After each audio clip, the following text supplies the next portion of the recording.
a sonreír en la prueba. Atrévete a pisar fuerte dejando tus huellas. Hola, ¿qué tal? ¿Cómo estás? Bueno, en principio me alegro encontrarte acá porque quiere decir que si nos estamos viendo, estás en marcha, estás leyendo, estás avanzando, así que nos estamos encontrando en esta unidad 6 y quiero dejarte algunos tips nada más, algunos disparadores con los que vas a encontrarte en esta unidad. Vamos a estar viendo, hablando, tratando de ahondar un poco más en la vida del apóstol Pablo y todo lo que él generó. Es un liderazgo realmente paradigmático y determinante para la vida de la iglesia y para la vida de cualquier hermano, hermana o líder que se precie de tal y que pretenda llevar adelante y desarrollar un ministerio netamente bíblico, obviamente basado en la palabra. Así que si tuviésemos que decir algo y que más o menos encierre absolutamente todo, diríamos que Pablo nos presenta un excelente modelo de liderazgo cristiano. Y la verdad es esa, estamos necesitando líderes, en principio preparados, luego que, o mejor dicho, primeramente que respondan a un llamado de parte de Dios, que se preparen y luego poder enviarlos al campo de labor. Pero la verdad es que antes de seguir adelante deberíamos volver a la pregunta del principio, la que nos convocó para prácticamente todas las unidades, que era esa pregunta de fondo: ¿qué tiene o qué significa ser líder?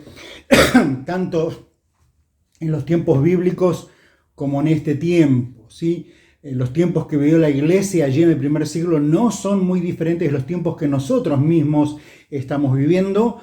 Una moral realmente por el piso, todo está permitido, de pecado ni se habla, y bueno, vaya a saber unas cuantas otras cosas más. Ser líder, ¿qué significa? Ser líder por vocación, por imposición, porque me gusta. ¿Cuáles son las razones que nos llevan a cada uno de nosotros a desarrollar un liderazgo? Si hay algo que el apóstol Pablo tenía, es esa capacidad de mirar, de escuchar y de comprender el contexto en el cual él desarrolla su liderazgo.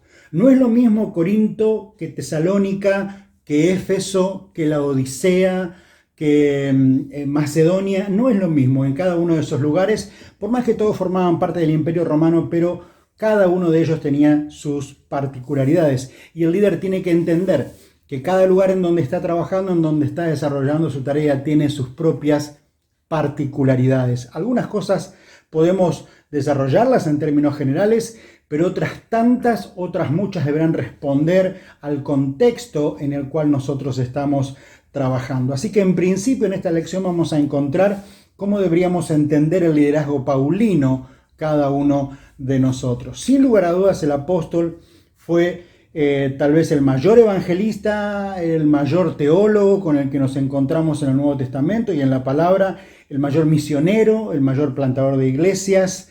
Y estaba pensando en estos días que también el apóstol Pablo fue el mayor influencer de su tiempo y que está tan en boga la palabra. Pero antes de todo esto, y es realmente llamativo, fue el mayor perseguidor de la iglesia y luego se transformó en el mayor defensor de la iglesia. Así que tenemos allí en el apóstol Pablo como una tormenta de sucesos, de cosas que van pasando por su interior y que él luego las va ordenando en su vida. Vamos a ver también allí en esta unidad muchas características personales del apóstol Pablo que nos van a ayudar a poder entender también su liderazgo, su familia, su fe, la educación que él tuvo, que recibió como fariseo acérrimo y preparado a los pies de Gamaliel, en cuanto a su educación, a la política, etc.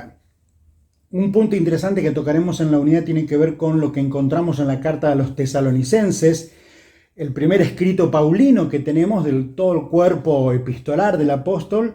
La carta a los tesalonicenses ocupa el primer lugar y allí encontramos a un apóstol que va a desplegar todo su arsenal de liderazgo en favor de estos creyentes. Vamos a ver una tremenda comunión del apóstol con la iglesia, con Dios, tremenda intimidad del apóstol Pablo con la iglesia, con Dios, una actitud paternal del apóstol hacia cada uno de los creyentes que formaban parte de la iglesia allí en Tesalónica, pero sobre todas las cosas vamos a encontrar a un Pablo que va conformando equipos de trabajo.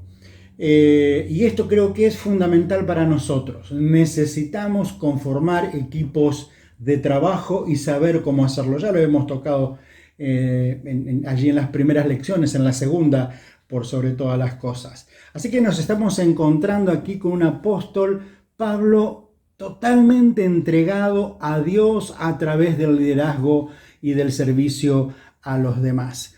Si hay algo que tenemos que entender es que los líderes no poseen las iglesias no son de los líderes, sino que el liderazgo es de la iglesia. Allí cambia completamente el panorama. Por último, en esta unidad vamos a ver cómo Pablo se fue transformando en un multiplicador de líderes. No es que los que estaban al lado de él querían ser como él, o que todos querían ser el apóstol Pablo, o yo quiero ser como aquel o como el otro. Hay una gran diferencia. Pablo fue potenciando el liderazgo que ya había en cada uno de los que estaban alrededor de él. Vamos a ver en esta unidad 3 personajes, 3 líderes, 3 hombres completamente entregados al servicio al lado del apóstol Pablo. Por un lado vamos a ver a Bernabé. Si hay un hombre sabio en el Nuevo Testamento, este es Bernabé, un hombre que se juega el todo por el todo al lado del apóstol, acompañándolo en su primer viaje, pero también cuando fue tiempo de pararse y de plantarse delante de la iglesia, fue Bernabé el que fue a Tarso a buscar nuevamente a Pablo para que formara parte de la vida de la iglesia. Por otro lado, vamos a ver a Aquila y Priscila. Estos dos sí, este matrimonio siempre estuvo al lado del apóstol Pablo de una manera impresionante. Donde el apóstol Pablo iba, allí estaban Aquila y Priscila. Los encontramos en Roma, en Cesarea, los encontramos en Éfeso. Y es increíble que en cada lugar donde Aquila y Priscila se establecían, su casa se transformaba en una iglesia, en un lugar de reunión.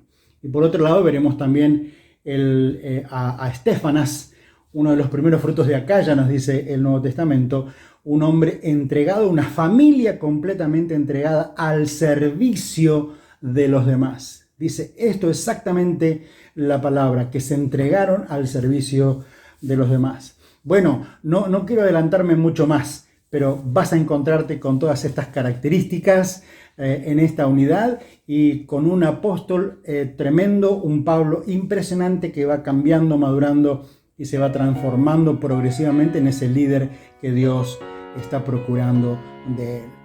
Que te vaya lindo con esta lección y que la disfrutes. Dios te bendiga.